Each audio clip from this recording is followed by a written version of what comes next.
गुनाह हमारे दोस्तों ने किया तो वो गुनाह छुपाया जाता है, और गुनाह अगर किसी दूसरे ने किया तो वो अखबार में छपाया जाता है ताकि जमाने को पता चल जाए। यही है हमारे ईमान की कमजोरी।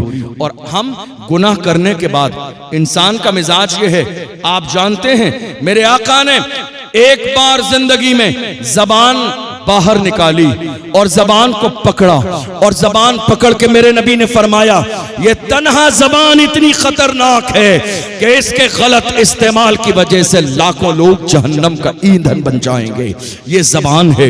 इंसान गुनाह करने के बाद बजाय इसके ये कह दे गलती हो गई, एक जुमला कह दे मुझसे गलती हो गई, जब वो कह दे गलती हो गई बात खत्म हो गई। मगर आज का इंसान कैसा है, एक जुमला कहने के बजाय 1000 गलत दलीलें दे देता है सिर्फ अपने आप को सही साबित करने के लिए। अल्लाह अकबर। मेरे आका सल्लल्लाहु अलैहि वसल्लम के दीवानों, उस दौर में लोगों का मिजाज क्या था, वो गुनाह करते थे तो गुनाह करने के बाद चल के हुजूर की बारगाह में आते थे और वो ये चाहते थे कि गुनाह की सजा हमें दुनिया ही में मिल जाए ताकि मरने के बाद हमें जलील और रुसवा न होना पड़े। आज हमारी जबान पर क्या जुमला है, जन्नत हमारी है और हमारे बाप की है। ये जुमला हम जज्बाती होके बोल देते हैं, मस्ती और मजाक में बोल देते हैं, तुम्हें अंदाजा भी नहीं दुनिया जिस जात को गौसे आजम कहती है, जमाने ने देखा कंकरियों के ऊपर सक रख कर गौसे आजम दुआ कर रही है, ऐ अल्लाह अगर मेरे आमाल तेरी बारगाह में कबूल करने के काबिल न हो तो कयामत के दिन मुझे नाबीना उठाना ताकि मैदान महशर में दुनिया के सामने मुझे शर्मिंदगी न हो। कौन गौसे आजम, अल्लाह अकबर, कौन गौसे आजम जिनकी शान ये है पूरी दुनिया में रहने वाला बंदा परेशानी के वक्त में उन्हें पुकारता है तो आज की तारीख में भी बगदाद मोहल्ला से मदद पहुंचती है। ये शान गौसे आजम रदी अल्लाह ताला अन्हु की है।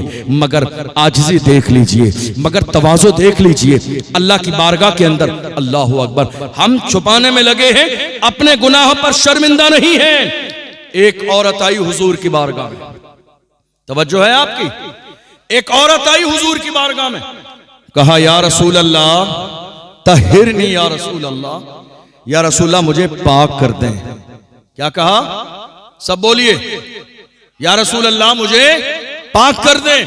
मेरे आका ने फरमाया क्या हुआ, कहा या रसूल अल्लाह शैतान ने बरगला दिया, मुझसे जिना हो गया। वो चाहती तो छुपा लेती, वो चाहती तो बताती नहीं, वो चाहती तो चल के नहीं आती, वो चाहती तो किसी को पता नहीं चलता। आप जानते हैं जिना कहाँ होता है, रोडों पे जिना नहीं होता है। ये और बात है जो दूसरे जिना है आज वो रोडों पे भी होने लगे हैं, वरना जिना रोडों पे नहीं होता है, अंधेरी रात में जिना होता है, तन्हाई में जिना होता है।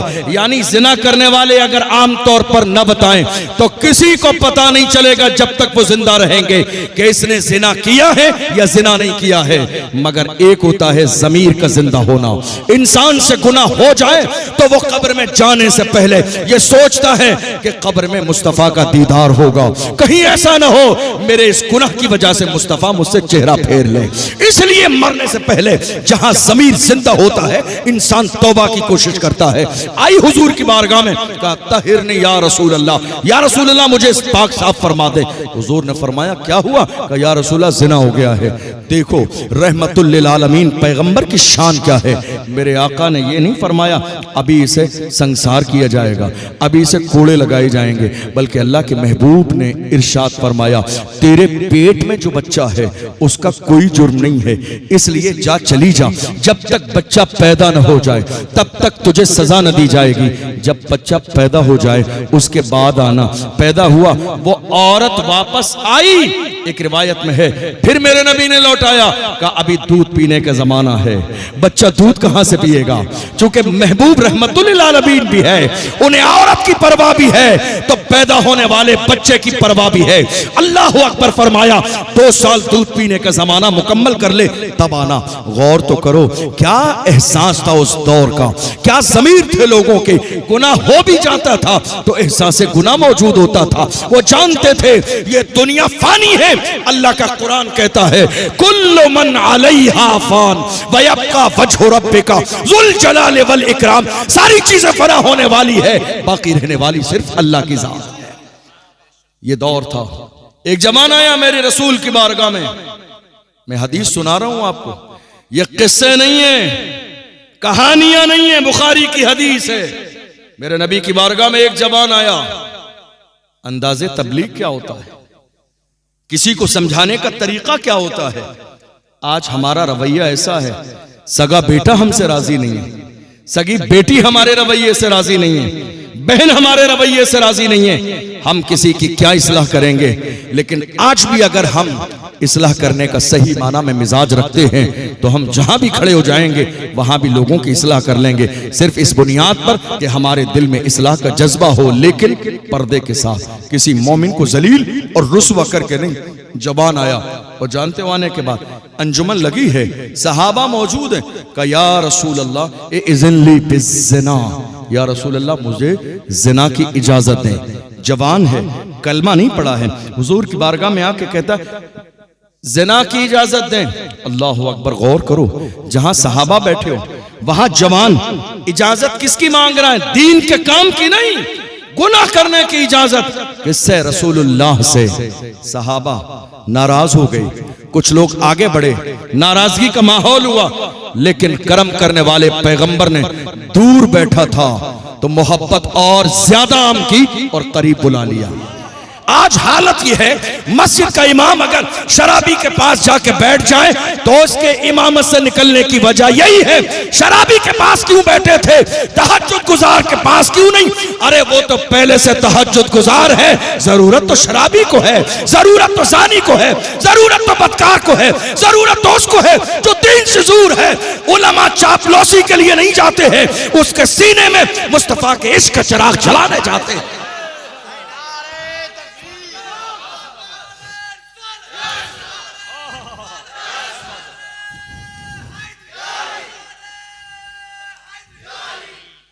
अंदाजे तबलीग क्या है?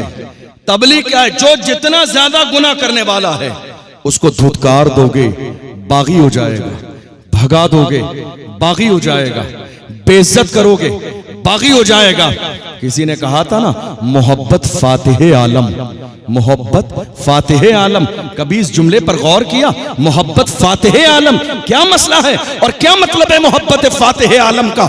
मोहब्बत फातिह आलम का मतलब यह है, तुम मोहब्बत लेकर जिधर जिधर जाओगे लोग तुम्हारे कदमों में अपने दिल बिछा देंगे, अपनी नजरों को बिछा देंगे, इसलिए कि मोहब्बत से बड़ा फार्मूला कोई भी नहीं है। ये मेरे मुस्तफा की मोहब्बत थी। जबकि जमाने ने पुकार के कहा, एक अरब ने आदमी का बोल बाला कर दिया, खाक के जर्रों को हम दोषे सुरैया कर दिया, खुदरत है जो राह पर औरों के हादी बन गए। क्या नजर थी जिसने मुर्दों को मसीहा कर दिया। गौर कीजिए, करम देखिए, गुनाह की इजाजत मांगने वाला, मगर अंदाजे मुस्तफा क्या है? का करीब आओ, और करीब बुलाया, बराबर बिठाया। और अब मेरे नबी एहसास दिला रहे हैं, जवानों सुन के जाइएगा, शायद तुम्हारी जिंदगी में आज के बाद इंकलाब पैदा हो। मेरे आका ने फरमाया, जवान क्या कहता है? कहा या रसूल अल्लाह ज़िना की इजाजत दे दें। मेरे आका ने फरमाया, एक बात तो बता, अगर तेरी माँ के साथ कोई ज़िना करे तो तुझे कैसा लगेगा? कहा या रसूल अल्लाह, मैं कैसे बर्दाश्त कर सकता हूं कि मेरी माँ के साथ कोई ज़िना करे। मेरे आका ने फरमाया, तू बर्दाश्त नहीं कर सकता तो तू जिसके साथ ज़िना करेगा वो भी तो किसी की माँ है। तू ये चाहता है ज़िना करे तो तू ये कैसे बर्दाश्त कर सकता है कि तेरी बहन के साथ ज़िना किया जाए, तेरी खाला के और पुप्पी के साथ। मेरे नबी कहते रहे, एहसास दिलाते रहे, और आखिर में हुजूर ने उसके दिल पे हाथ मारा और दुआ दे दी। और पैगंबर की दुआ, सुभान अल्लाह, ये जो लब है ना, अल्लाह अकबर। इमाम अहमद रजा कहते हैं, पतली पतली गुले कुद्स की पत्तियां, उन लबों की नजाकत पे लाखों सलाम। नजर देखो पैगंबर की नजर, इमाम अहमद रजा से पूछ लो पैगंबर की नजर की शान क्या है। फरमाते हैं, जिस तरफ उठ गई दम में दम आ गया, उस निगाहे इनायत पे लाखों सलाम। अल्लाह के पैगंबर ने नजर उठा के देख लिया, मुस्तफा जाने रहमत की जबान से जुमले निकले, और पैगंबर की जबान शान क्या है, जो शब को कह दिया दिन है तो दिन निकल आया, जो दिन को कह दिया शब है तो रात हो के रही, तुम्हारे मुंह से जो निकली वो बात हो के रही। वमा यंतिकु अनिल हवा इन हुवा इल्ला वह्युन यूहा। पैगंबर अपनी मर्जी से कुछ नहीं बोलता है, हुजूर की जबान से वही निकलता है जो रब चाहता है। मेरे नबी ने उसके दिल पर हाथ मारा और फरमाया अल्लाहुम्मा तहिर क़ल्ब, ऐ अल्लाह इस जबान के दिल को पाक कर दे, वहस्सिन फरजा, इसकी शर्मगाह की हिफाजत फरमा, वग़फ़िर ज़ंबा, ऐ अल्लाह इसके गुनाहों को माफ फरमा। आप गौर कीजिए, मेरे आका सल्लल्लाहु अलैहि वसल्लम ने फरमाया मन यज़मनु ली मा बैन रिजलैहि व मा बैन लहयैहि अज़मनु लहुल जन्ना। हुजूर फरमाते हैं तुम में से जो शख्स मुझे दो चीजों की जमानत देगा, मैं बदले में उसे जन्नत की जमानत दूंगा। ज़हन हाज़िर है आपका? जरा हाथ उठा के कहिए या रसूल अल्लाह। हुजूर की जबान देखें। आज हमारी जिंदगी में मुश्किलात क्यों है?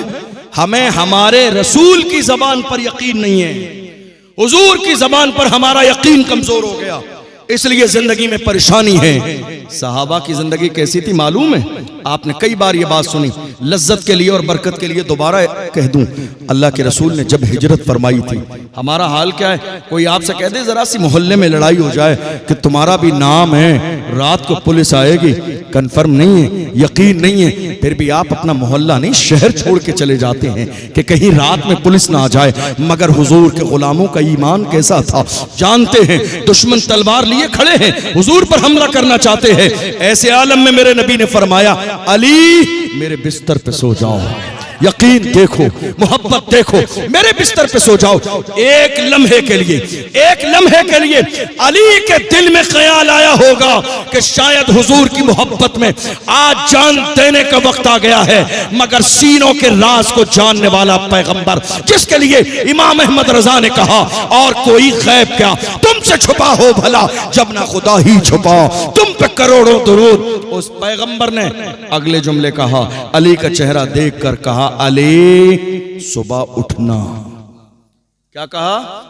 अली सुबह उठना।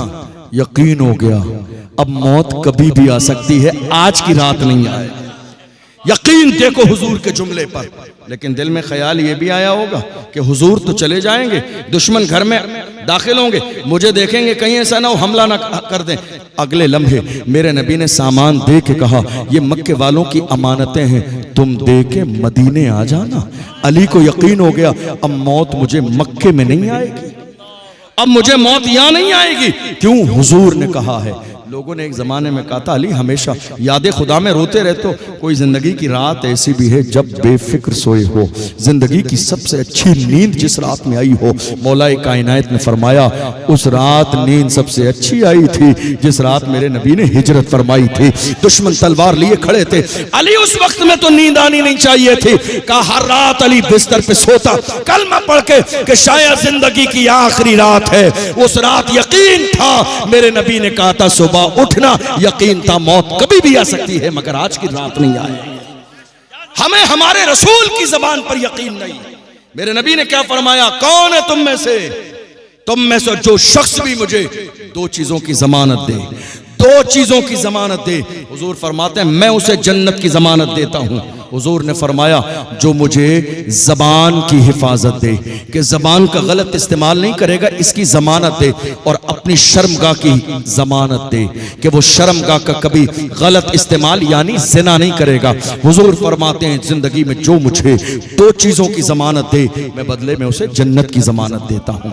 गौर तो करो, मेरे आका सल्लल्लाहु अलैहि वसल्लम ने कौम मुस्लिम को जिना से बचाने के लिए क्या क्या नहीं कहा, कितने तरीके बयान किए, कितने दस्तूर बयान किए। मेरे नबी ने जिना से रोकने के लिए फरमाया इय्याकुम वत्तुरुकात, खबरदार रास्तों पे मत बैठा करो, जिना से रोकने के लिए। अल्लाह अकबर। सहाबा ने कहा या रसूल अल्लाह शाम में कारोबार के बाद हम मिलते हैं, मुलाकात भी होती है, चंद बातें भी हो जाती हैं। फरमाया अगर बैठना इतना जरूरी है तो रास्तों का हक अदा किया करो। या रसूल अल्लाह रास्ते का हक क्या है? फरमाया नजर नीचे रखा करो, किसी गैर महरम पर तुम्हारी नजर नहीं पड़नी चाहिए, इसलिए कि गुजरने वाली किसी की बेटी है, किसी की माँ है, किसी की बहन है, तुम्हारी नजर पड़ेगी। याद रखना धोखे में एक नजर पड़ जाए माफ है, मगर दूसरी नजर डालोगे तो ये गुनाह कबीरा है। अल्लाह अकबर। गौर तो करें, कुरान में बार बार कहा जा रहा है ए महबूब कुल लिल मुमिनीना यगुद्दू मिन अबसारिहिम व यहफज़ू फुरूजहुम ज़ालिका अज़का लहुम। फरमाया जा रहा महबूब ईमान वालों से कह दो वो अपनी शर्मगाहों की हिफाजत करें, नजरों को नीचा रखें। औरतें भी शामिल हैं, मगर ऐलान खास किया जा रहा है, वकुल्लिल मुमिनाति यग़दुदना मिन अबसारिहिन्ना व यहफ़ज़ना फ़ुरूजहुन्ना वला युब्दीना ज़ीनतहुन्ना। महबूब ऐलान कर दो, औरतें अपनी शर्मगाहों की हिफाजत करें, अपनी जीनत को जाहिर न करें। गौर करो, कुरान किसके लिए नाजिल किया गया? हमारे लिए। ये दीन किसके लिए आया? हमारे लिए। दीन आज हमारी जबानों पर है, हमारी जिंदगियों में इस्लाम कहाँ है? गुनाह हमारे यहाँ, शराब हमारे यहाँ, जिना हमारे यहाँ, बुराई के रास्ते हमारे यहाँ, ये सारी गुनाह वाली चीजें हमारे यहाँ है। फिर भी हमें शिकवा ये है कि हमारी जिंदगी में मुश्किलात क्यों हैं, परेशानियां क्यों हैं? आप पूछेंगे हजरत आप जिना पर तकरीर कर रहे हैं, इतना बड़ा गुनाह है, लेकिन हमारे समाज में ये गुनाह दाखिल कहां से हुआ है? ये जिना आया कहां से है? तो सुनिए, ये बीमारी कौम मुस्लिम में कहां से शामिल हुई? मेरे आका ने फरमाया, निकाह सस्ता करो ताकि जिना मुश्किल हो जाए। निकाह सस्ता करो ताकि जिना मुश्किल हो जाए। आपने क्या किया? उल्टा कर दिया। निकाह इतना महंगा कर दिया कि आज समाज में जिना आम हो गया है। निकाह इतना महंगा कर दिया, जानते हो मेरे आका ने यहां तक फरमाया, माएँ भी बैठी हैं हमारी, बुजुर्ग भी बैठे हुए हैं जो बेटियों के बाप हैं। हुजूर का फरमान है, मेरे आका ने फरमाया, अगर कोई लड़का या लड़की जिना कर ले और गुनाह में मुब्तला हो जाए, जिम्मेदार गुनहगार उसके माँ बाप हैं। या रसूलल्लाह, माँ बाप क्यों हैं? फरमाया, अगर ये सही उम्र में बालिग होने के बाद शादी कर देते तो जिना की नौबत नहीं आती। जिम्मेदार ये हैं। हमारे समाज में क्या मिजाज बना लिया गया? माएँ जरा दिल के कानों से मेरी बात सुन के जाएं। कितनी माएँ ऐसी हैं, 50-50 रिश्ते हमारे दरवाजे पर आ गए, मगर रिश्ता इसलिए लौटा दिया गया, नहीं लड़का सरकारी नौकर नहीं है, रिश्ता नहीं दिया जाएगा। तुम्हें आजाद का वारा नहीं है, आजाद पसंद नहीं है, तुम्हें नौकरी करने वाला सिर्फ नौकर चाहिए, नौकर नहीं मिलेगा। अरे नौकर नहीं मिलेगा, रिश्ता नहीं करेंगे। नौकर किस लिए चाहिए? वो ज्यादा पैसे कमाएगा। नहीं मेरे इंसान, नहीं मेरे अजीज, तू नादानी कर रहा है। ये मत सोच कि तेरी बेटी को रिस्क देने वाला ये लड़का है, रिस्क देने वाली रब की जात है। ये शौहर है, जरिया और वसीला है, रिस्क देने वाली जात मेरे रब की है। ये न सोचो कि लड़का सरकारी नौकर हो, बल्कि ये सोचो कि लड़का शरीफ हो, दीनदार हो, शराबी न हो, जुआरी न हो, अय्याश न हो, मक्कार न हो, बदकार न हो, गुनाहों की दहलीज पे कदम न रखा हो। दीनदार लड़का मिले, अपनी बेटी को निकाह के साथ रुखसत कर दो। और कई बार हमने कई जगह जलसों में गए, लोगों ने कहा हजरत आप सब जगह तकरीर करने जाते हैं, कोई अच्छा रिश्ता हो बताइएगा। एक दिन वो मिले, हमने कहा एक रिश्ता है, बता दिया कैसा रिश्ता है। सुन रहे, मेरी बात समझ आ रही है आपको? रिश्ता कैसा है? हमने कहा बहुत अच्छा रिश्ता है, बताइए।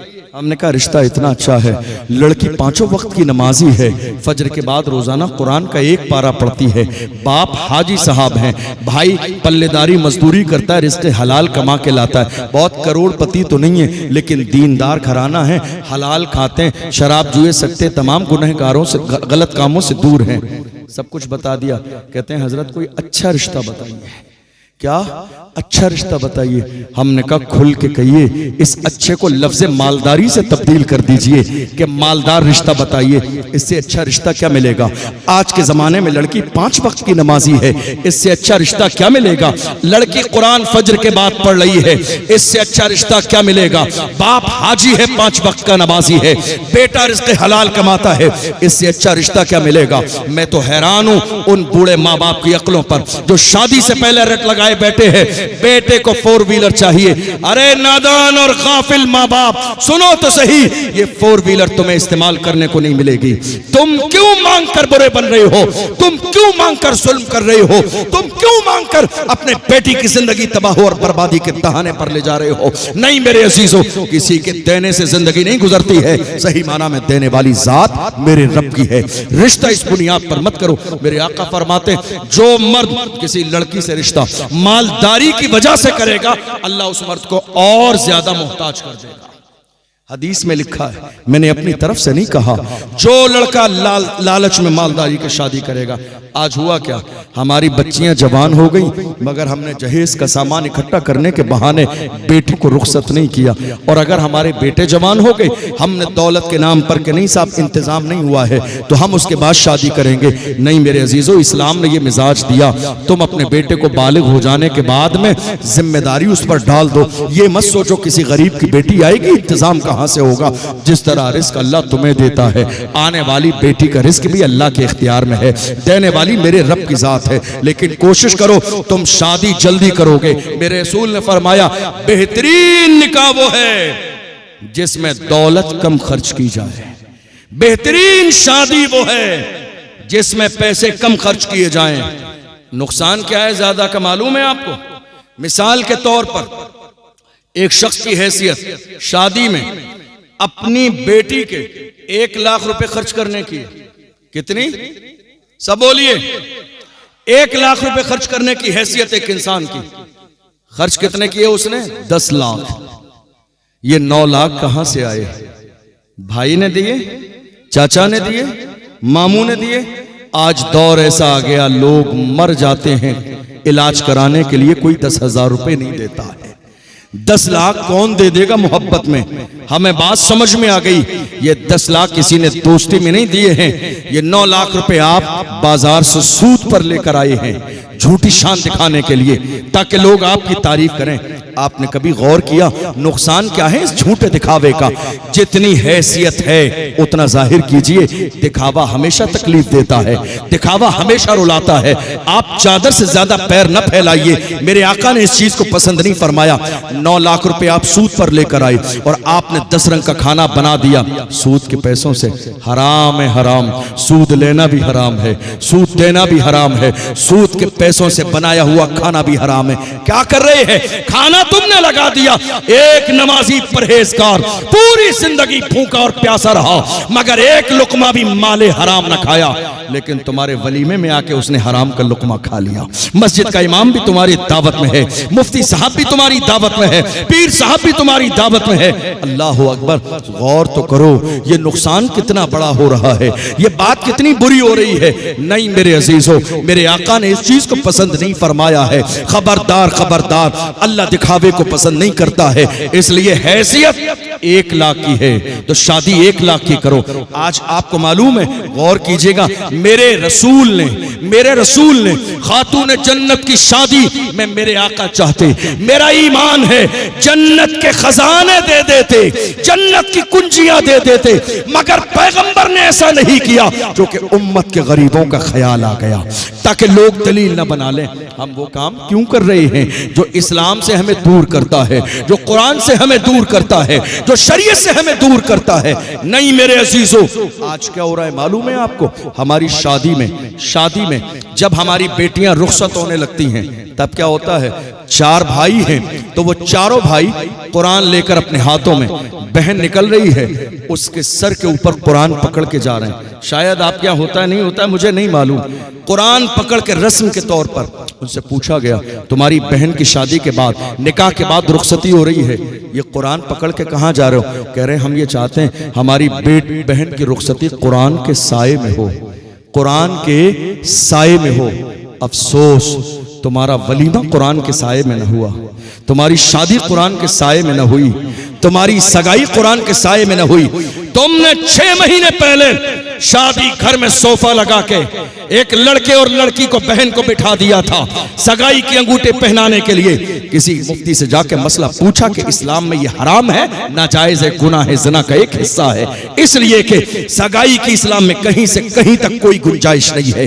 ये सगाई हमारे यहाँ फिल्मों से आई है, ड्रामों से आई है, वरना जब तक निकाह और शादी ना हो जाए एक मर्द किसी गैर औरत के हाथ को पकड़ ही नहीं सकता है, उसके हाथ में अंगूठी पहनाई नहीं सकता है। पिछले दौर में हमने देखा जब रिश्ते होते थे तो सबसे पहले कुरान तोहफे में लड़की के लिए भेजा जाता था कि बरकत के एतबार से शुरुआत रिश्ते की कुरान से हो। आज हमारा दौर बदल गया, हम सबसे पहले मोबाइल फोन भेज रहे हैं ताकि हमारे रिश्ते की शुरुआत मोबाइल फोन से हो। किस काम के लिए? रात के 4-4 बजे तक मोबाइल फोन इस्तेमाल कर रही है हमारी बेटी और हमारे बेटे। कौन नहीं जानता है? क्या लड़की की माँ नहीं जानती है कि लड़की क्या कर रही है? क्या लड़के का बाप और उसके घर वाले नहीं जानते हैं क्या कर रहे हैं। याद रखना यह भी ज़िना का एक हिस्सा है, और जितने लोग जानते हैं वो सब के सब इस गुनाह में बराबर के शरीक हैं। तुम सोच रहे हो आज सलाहुद्दीन अय्यूबी पैदा क्यों नहीं होते, आज टीपू सुल्तान पैदा क्यों नहीं होते, आज औरंगजेब आलमगीर पैदा क्यों नहीं होते, आज अर्तुगरुल गाजी पैदा क्यों नहीं होते। बात सिर्फ इतनी है, जब माएँ किरदार वाली होती थी तो बेटा सलाहुद्दीन पैदा होता था, जब माएँ हया वाली होती थी तो बेटा टीपू सुल्तान पैदा होता था, जब माएँ हया वाली और पर्दे वाली होती थी तब जाके बेटा अर्तुगरुल गाजी पैदा होता था, जब माएँ तहज्जुद गुजार होती थी तब जाके बेटा तारिक इब्न ज़ियाद बनता था। आज हमारे घरों में ज़बानी तौर पर इस्लाम बाकी है, लेकिन प्रैक्टिकल हमारे घरों में इस्लाम बाकी नहीं है। काश के हमने अपने घर में बेटियों को मोबाइल फोन नहीं हाथ मिला के पर्दा दिया होता तो हमारे घर का हाल ये ना होता जो आज हमारे घर का हाल हो गया। जरूरत इस बात की है, बेटियों से आप क्या समझ रहे हैं, इस्लाम ने मना किया है बेटियों से मोहब्बत करने का। जितनी इज्जत बेटी को इस्लाम ने दी है दुनिया का कोई मजहब दे ही नहीं सकता है। कुरान पढ़ो तो सही, दीन सीखो तो सही, हदीस पढ़ो तो सही। हदीस में है इज़ा दखलत अला नबी सल्लल्लाहु अलैहि वसल्लम फ़क़ाम इलैहा फ़क़ब्बलहा व अजलसहा फ़ी मजलिसिही। शान यह है बेटियों की, मेरे नबी की बारगाह में खातून जन्नत जब आती थी तो मेरे नबी इस्तकबाल में उठ के खड़े हो जाते थे मेरे नबी अपनी जगह बिठाते, हाथ चूमते, पेशानी चूमते, और मेरे नबी ऐलान फरमाते फातिमा तो बिदअतु मिन्नी, फातिमा मेरे जिगर का टुकड़ा है। आपको एक छोटी सी बात बताऊं, माइक में आवाज तो बिल्कुल खत्म हो गई। आपको एक छोटी सी बात बताऊं, आज हालत यह है तलाक बहुत ज्यादा हो रही है, इस वक्त बहुत ज्यादा हमारे समाज में तलाक हो रही है। हमने सर्वे किया, मैं तकरीबन 5 साल से दारुल इफ्ता में बैठता हूं राजस्थान में। हमारे यहां तलाक लगातार तलाक। वजह क्या है? ये मेरा तजर्बा है 5 साल का। आज तलाक की सबसे बड़ी जिम्मेदार कौन है? आप कहेंगे लड़की खराब है, कोई कहेगा लड़का खराब है, कोई कहेगा घर का माहौल खराब है। नहीं मेरे अजीजों, तलाक मौजूदा दौर में जो हो रही है 90% या कहिए 95% जिम्मेदार लड़की की मां है। 95% जिम्मेदार लड़की की मां है। आप कहेंगे वो कैसे? आपने उसे मुजरिम बना दिया। मैंने मुजरिम नहीं बनाया। एक मां आज के दौर में बेटी की शादी हो जाने के बाद भी ये चाहती है जिस तरह मेरी बेटी पे हुकूमत मायके में चलती थी ससुराल में भी मेरी हुकूमत चले, वो मेरी मर्जी से जाए, मेरी मर्जी से आए, मेरा कहना माने। मैं कहूं आ जा तो आ जाए, मैं कहूं चली जा तो चली जाए। जिस मां के अंदर ये मिजाज होगा उसकी बेटी का घर कभी शादो आबाद नहीं होगा। अब तुम्हारी हुकूमत न चलेगी। अल्लाह का कुरान कहता है अर्रिजालु कव्वामून अला निसा। अल्लाह ने शादी के बाद हाकिम मर्द को बनाया है। अब तुम्हारा कहना नहीं मानेगी, अब अपने शौहर की इताअत करेगी, मोहब्बत करेगी, तुम्हारे घर आएगी, एहतराम करेगी, तुमसे मिलेगी, लेकिन हुकूमत चलाने की कोशिश ना करो। अल्लाह अकबर। आज हमारे यहाँ बहुत सारे घरों की तलाक हो गई। आप कहोगे हजरत तलाक कैसे हो रही है? मैं बताऊं आपको, सुन के जाइएगा दिल के कानों से। तलाक हो क्यों रही है? एक बड़ी वजह क्या है तलाक होने की? एक बड़ी वजह यह है शादी हो रही है। क्या हो रहा है शादी में? ढोल बज रहा है, डीजे बज रहे हैं, बाज़ाब्ता पार्टी आ रही है, और मस्जिद का इमाम अगर मना कर दे तो इमाम बदला जाता है, मगर शरीयत के खिलाफ काम नहीं बदला जाता है। इमाम को बदल दो, कमेटी कहती है इमाम बदल दो, इमाम बदल दो, दूसरा इमाम लाओ। अरे नादान इंसान, इमाम को बदलने से मसला हल नहीं होगा। जो दूसरा आलिम आएगा अगर वो गैरत वाला है तो वही कहेगा जो पहला इमाम कहता था। ढोल बाजे कल भी हराम थे, आज भी हराम है, और सुबह क़यामत तक हराम रहे।